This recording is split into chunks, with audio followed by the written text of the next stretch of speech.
आम्ही काय गलत केलं ना, आम्ही धमकी दिली, आम्ही जीव मारण्याची धमकी दिली, आम्ही धक्काबुक्की केली. साहेब एकत्र व्हिडिओ पाठवा ना लोकांसाठी, मीडियासाठी. आम्ही काय चुकीचा केला ते पाठवा, लोकांना दिसून दे ना. याचे गुन्हेगार कमिशनर साहेब आहे. हॉकर झोनसाठी सुप्रीम कोर्टाने निर्देश दिले होते. हॉकर झोनसाठी सेंट्रल गव्हर्नमेंटने जे होतं म्युन्सिपल कॉर्पोरेशनला निर्देश दिले होते, स्टेट गव्हर्नमेंटने आपण दिले होते.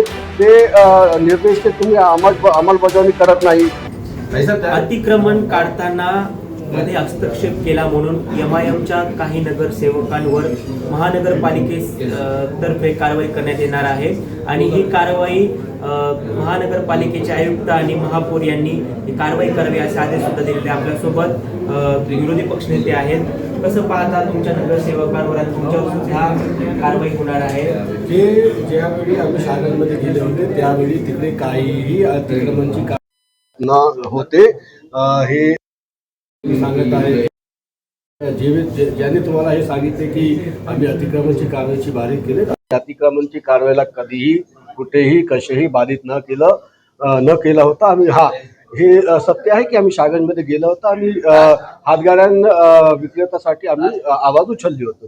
पण दुसरीकडे आयुक्त म्हणताय की तुम्ही काही अधिकाऱ्यांना अशा प्रकारे धमकी दिली किंवा त्याच्यामुळे तुमच्यावर ही कारवाई होईल. मी कमिशनर साहेबला हे जे तो लक्षात आणण्याच्या सांगतो की साहेब आम्ही काय गलत केलं ना, आम्ही धमकी दिली, आम्ही जीव मारण्याची धमकी दिली, आम्ही धक्काबुक्की केली. साहेब एकत्र व्हिडिओ पाठवा ना लोकांसाठी, मीडियासाठी. आम्ही काय चुकीचा केला ते पाठवा, लोकांना दिसून दे ना. पण दुसरीकडे कसं पाहता अनेक जे तिथले व्यापारी आहेत ते टॅक्स भरतात, त्या जागेचा पूर्णपणे टॅक्स भरून पुन्हा त्या जागेचं पूर्णपणे किंमत भरून तिथे व्यवसाय करतात. पण दुसरीकडे हातगाडे लावून लोक कुठेतरी त्यामध्ये हस्तक्षेप करतात असं आयुक्त म्हणतात. याचे गुन्हेगार कमिशनर साहेब आहे. हॉकर झोनसाठी सुप्रीम कोर्टाने निर्देश दिले होते. हॉकर झोनसाठी सेंट्रल गव्हर्नमेंटने जे होतं म्युन्सिपल कॉर्पोरेशनला निर्देश दिले होते, स्टेट गव्हर्नमेंटने आपण दिले होते. ते निर्देश ते तुम्ही अंमलबजावणी करत नाही.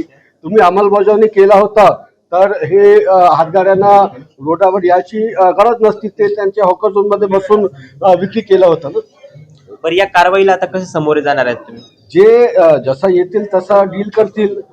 जसा आम्हाला कधी पोलीस सांगणार की आमच्या समक्ष या, आम्ही जाणार. आम्ही पोलीसचा सन्मान करणार आणि लॉ फॉलो करणार.